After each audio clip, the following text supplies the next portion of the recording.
Our world is changing. The way we live our lives, the way we shop, and the ways that we can earn an income. We cannot stop change. Both businesses and individuals are going to have to embrace change if they're going to survive. Well, my name is John Potter. Welcome to this presentation.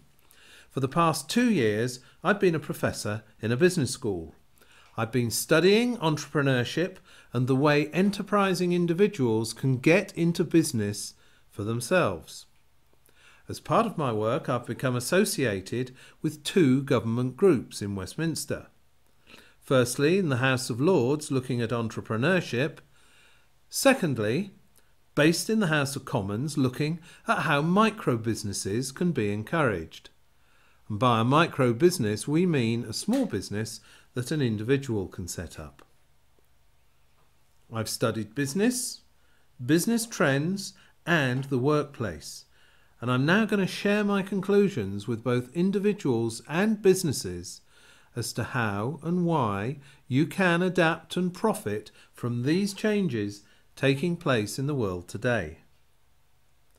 Well, let's look at the way individuals tend to live and create income for themselves and for their families. And many people who've been through our education system, school, college and maybe university, have expectations that they will get a good job, establish themselves in a good career with a job security.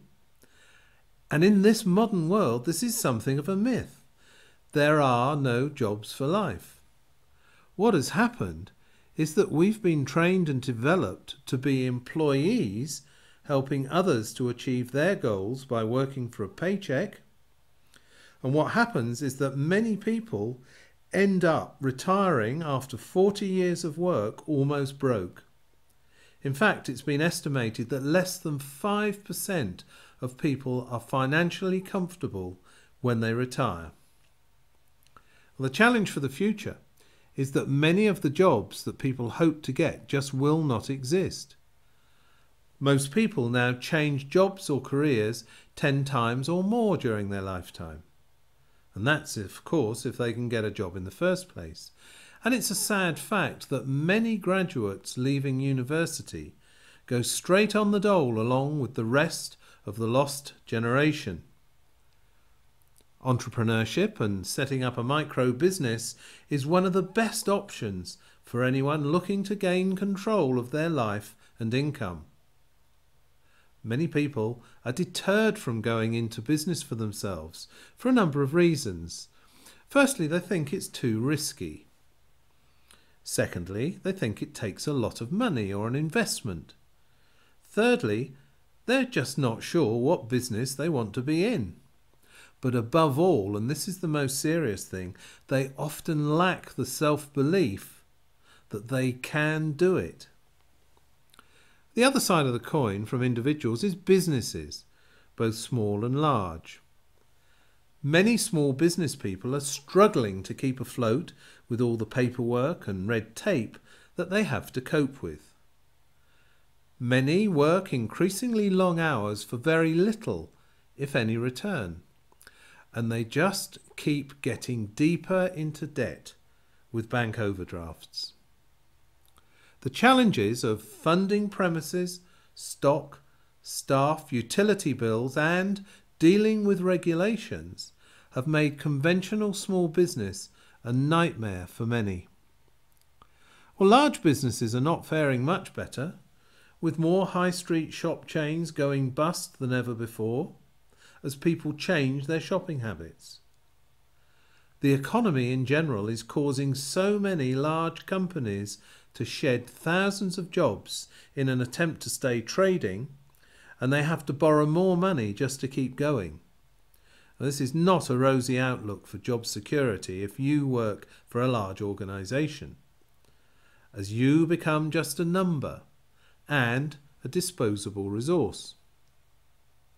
So what options are there for individuals and those small business entrepreneurs who want to create a stable, long-term income and have a greater degree of control over their own financial destiny?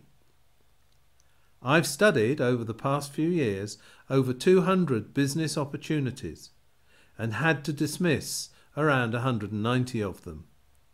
Not that they were necessarily bad businesses, but for the average individual they require significant large investments and sometimes specialist skills that most people simply do not have.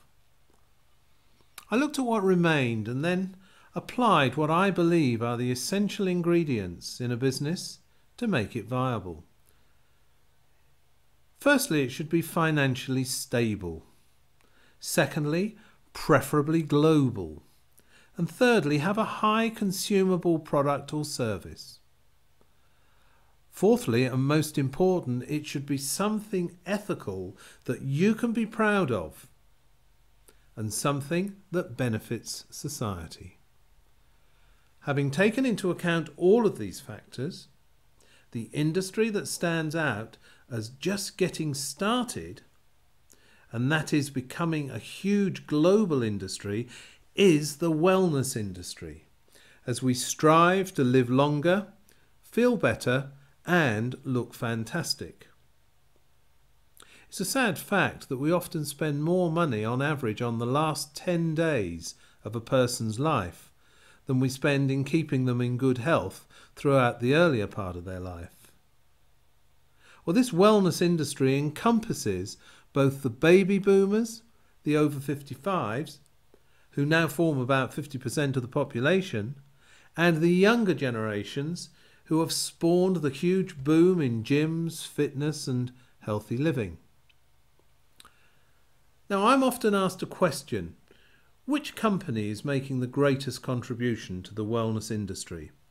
And I've come to the conclusion that company is Forever Living Products. This is a company that's cash rich and debt free, and that's something that's almost unheard of in the business world today. It trades in over 150 countries worldwide and is highly respected for its support and training, being awarded Investors in People Gold in the UK and having been elevated to the position of champion status. And only a handful of companies have achieved this. Forever Living has helped thousands of people around the world break free from the jobs they dislike, and it's encouraged people to work towards unlocking their full potential as people, giving them the opportunity to lead a more fulfilling lifestyle.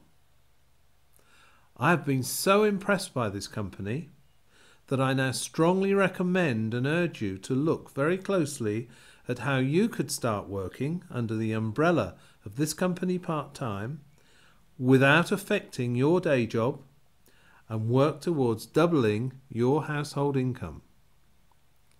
Well, there is a small investment, as with any micro-business, but it's less than you would pay to put up a sign outside a shop or an office. So why not take that first step today to find out more? You won't regret it. Thanks for listening. My name is John Potter.